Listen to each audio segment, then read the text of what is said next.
separate fuel from your food. All right, so sit back and relax and get ready to learn a little bit about nutrition.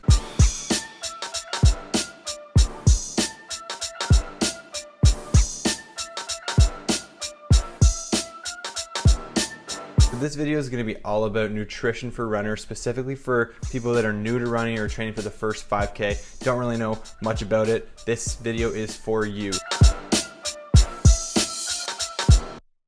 First piece of advice I have for when it comes to nutrition for basically anyone, any athlete, running, cycling, triathlon, any sport, is you want to separate fuel from your food. It's not all the same thing. So basically an hour to an hour and a half before your run, also during your run, and an hour after your run, this is all considered fuel. It's completely separate from all the other stuff you're eating. If you are trying to lose some weight and you have to go into a calorie deficit, you do not go into a calorie deficit during that time. You make sure your body is optimally fueled for the run, and then also after, you make sure your body gets the proper nutrients it needs to repair itself and to grow a little bit stronger for the next run. You worry about the calorie deficit outside that window, but I'll get into that in just a second. So basically, this whole attitude I got from a book by Matt Dixon. I'll post it up right here.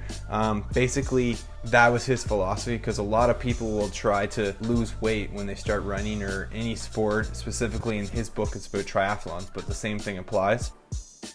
If you skip the pre-run meal, it doesn't fuel you optimally, so you end up performing not that well. You might bonk, or you might get tired, you might not just push yourself that well during the workout, which basically in the long run makes you not work out effectively, not make you burn as many calories, and sets you up basically for injury. So basically you have to put up on rest, not running, trying to heal yourself, all because you thought you were trying to save a couple hundred calories by not eating. For the run, you really need to make sure you're eating. During the run, same thing. Your body runs on your glycogen stores, essentially, especially for new runners that are running in less than an hour, and you're going to need to make sure you're hydrated. And then post-run, your body's going to be craving to replenish this glycogen store, so you need carbohydrates, you're going to need protein just to rebuild all the muscles that were wearing down. It's not a smart time to miss that meal, especially within the first 30 minutes, because you're missing that window when your body's craving it and is able to absorb it the most. So if you miss that window because you're trying to lower calories, you're actually setting yourself up for injury. So it's not gonna help you lose weight at all. Not good. So basically during this time, you don't need to worry about how many calories you're eating as much as the other periods. Now, this isn't code to go out and eat your face off during that time, because you will gain weight. It just means at that time, you don't need to stress about the calories you put in as long as they're good calories. In fact, there's more stress on the fact that they need to be good calories, they need to be clean. So before you run, you need to make sure that you're hydrated and that your glycogen stores are topped up. Before you run, I'm talking about maybe an hour and a half, even before, you should be doing a mental checklist thinking, okay, am I hydrated? No. Okay, start sipping on water right now. And do I have enough glycogen to get through this workout? If you don't know really how that works, basically any new runner, almost all your runs are gonna be less than an hour. So for the first hour, roughly, depending on the intensity of your workouts, you're just going to be using glycogen, sugars, essentially, to fuel yourself while you work out. And when you start going over that hour, that's when you need to start worrying about replenishing your energy levels while you're running. So that's why you see marathoners that have little running belts with like gels or, you know, some syrups that they're drinking. That's just because they're replenishing their sugars as they're running. If you're running less than an hour, you don't really need to worry about that. So what you do need to worry about is just making sure you have your glycogen topped up beforehand. You can do this essentially two ways. If you're doing it earlier, maybe 2 hours before you run, you can use complex carbohydrates, which take a little bit longer to break down. So that's going to be all your, you know, different types of grains and stuff like that. They're going to work, but the only issue with them is that they take a little bit longer to digest. So if you're running, say, in 30 minutes, it's not that wise to be using complex carbohydrates, because chances are they're not going to be digested all the way, and you're probably going to cramp while you run. But say you only have an hour or less, it's really smart probably to use simple sugars. You could use different types of fruits. You can go and buy the sugar gels. You could maybe drink a little sugar and water, whatever it is, but make sure it's relatively a simple sugar, just because your body's gonna be able to digest it much quicker, which will minimize the chance of you getting a cramp, which is obviously a good thing.